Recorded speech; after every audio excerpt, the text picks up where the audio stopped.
آج بالکل یہاں پہ ہمارے علماء کرام موجود. السلام علیکم. اور اولاد کے تربیت کے حوالے سے ہم نے سوچا کہ تھوڑی سی بات کی جائے. اور دین اسلام میں جس طرح والدین کے حقوق پہ بات کی گئی ہے اسی طرح سے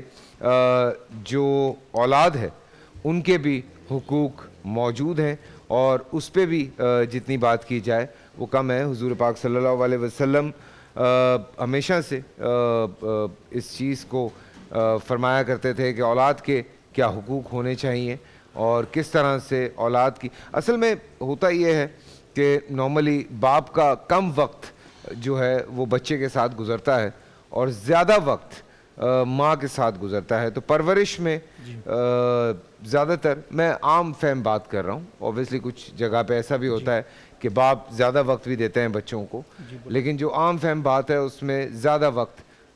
یہی ہوتا ہے کہ مائیں پرورش کرتی ہیں اپنے بچوں کی. اور جب مائیں پرورش کرتی ہیں تو اس کے لیے یہ بہت ضروری ہے کہ ماؤں کو پڑھا لکھا ہونا بہت ضروری ہے. ماؤں کو ایک طریقے سے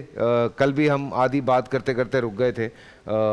اس میں ہمارے شاہ صاحب ایک بات کر رہے تھے, اس میں بڑی ضروری کچھ ایک دو چیزیں تھیں جو ڈسکس کرنے والی تھیں وہ رہ گئی تھیں. پر اینی وے ہمارے علماء کرام یہاں پہ موجود, اولاد کے حقوق کے حوالے سے تھوڑی سی دو چار باتیں آئی ہوپ آپ لوگ سنیں گے, سمجھیں گے, آپ لوگوں کے لیے آسانیاں ہوں گی اور اس سے بہت کچھ جاننے کا بھی موقع ملتا ہے. بڑی چھوٹی چھوٹی سی باتیں ہوتی ہیں, ایک ہلکی سی چیز کو صحیح کرنا ہوتا ہے اور آٹومیٹکلی پورا راستہ جو ہے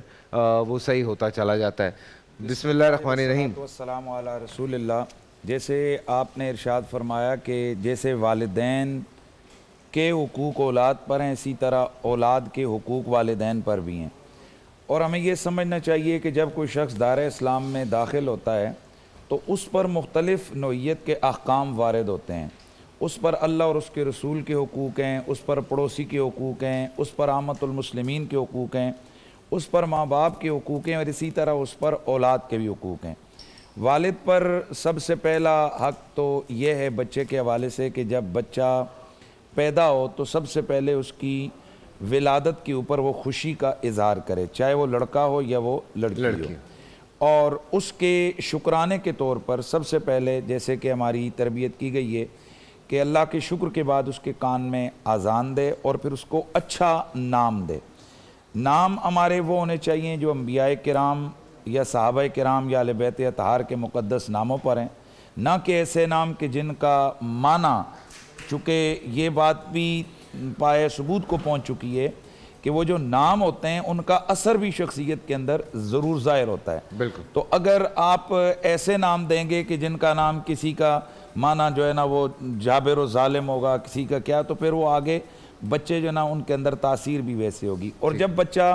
پیدا ہو جائے اس کے کان میں اذان کہی جائے, اس کا اچھا اسلامی نام ہو, تو اب اس کو مال کے ذریعے سے اس کی تربیت کی, اس کی پرورش کی جائے, یعنی اس کو کھانا کھلایا جائے, اس پر خرچہ کیا جائے.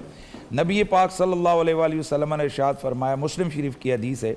کہ ایک ایسا درہم و دینار ہے کہ جو اللہ کی راہ میں میدان جہاد میں خرچہ کیا جائے, اور ایک ایسا درہم و دینار ہے کہ جو مسکین کو دیا جائے, اور ایک ایسا درہم و دینار ہے کہ جو آل و عیال پر خرچہ کیا جائے. فرمایا کہ آل و عیال پر خرچہ کیا جانے والا درہم و دینار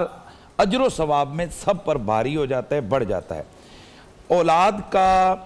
اچھی تربیت, اللہ کے نبی صلی اللہ علیہ وسلم نے فرمایا اکرموا اولادکم وادبوہم, کہ اپنی اولاد کی تعظیم کرو, تکریم کرو اور ان کی بہتر تربیت کرو.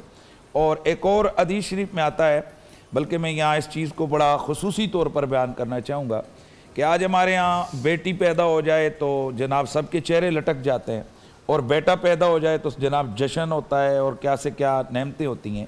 حالانکہ اللہ کے نبی صلی اللہ علیہ وآلہ وسلم نے فرمایا کہ ایک ایسا شخص, یہ بھی سیاق کی روایت ہے, کہ ایک ایسا شخص کہ جس کے ہاں اللہ تعالیٰ نے اس کو بیٹیوں کے ذریعے سے آزمایا اور اس نے دوسری اولاد کو اس پر ترجیح نہ دی تو اور اس کی بہتر تربیت کی, تو اللہ کے نبی نے فرمایا آگاہ رہو, میں محمد گواہی دیتا ہوں اللہ تعالیٰ اس کے لیے جنت کو لازم کر دیتا ہے. اور دوسری ایک حدیث طبرانی شریف کے اندر اللہ کے نبی صلی اللہ علیہ وسلم نے ارشاد فرمایا کہ اولاد کے درمیان اللہ چاہتا ہے کہ تم عدل کرو، برابری کرو، حتیٰ کہ حضرت عبداللہ بن عباس سے مروی جو روایت ہے اس میں حضور نے ارشاد فرمایا کہ اللہ تبارک و تعالیٰ یہ چاہتا ہے کہ تم اگر بوسے دو نا تو بوسہ دینے میں بھی عدل کرو، یعنی اگر تم نے بچے کو لاڈ کرنا ہے، کس کرنا ہے، 2 بچے ہیں یا بچیاں ہیں تو ان میں بھی برابری کرو۔ اور ایک اور حدیث ہے، یہ وہ لوگ کہ جو کہتے ہیں کہ اسلام نے عورت کو کیا دیا، اور بالخصوص خواتین کے حقوق کے حوالے سے بات کرنے والے جو لوگ ہیں وہ اس حدیث کو سنیں کہ اللہ کے نبی صلی اللہ علیہ وسلم نے فرمایا کہ اولاد کے درمیان عدل کرو، اور اگر میں کسی کو اولاد میں سے فضیلت دیتا تو میں بیٹی کو بیٹے پر فضیلت دیتا۔ اللہ یہ حدیث شریف ہے، اور میں آج یہ میرے سامنے آئی تو میں جو ہے نا وہ کانپ کر رہ گیا کہ حضور فرماتے ہیں کہ ویسے تو برابری کرو، لیکن اگر میں کسی اولاد میں سے دیتا نا، ترجیح دیتا اور فضیلت دیتا تو میں بیٹی کو بیٹے پر فضیلت دیتا۔ بول انٹرٹینمنٹ کے شوز دیکھنے کے لیے ہمارے چینل کو سبسکرائب کریں اور بیل آئیکن پر کلک کرنا نہ بھولیں۔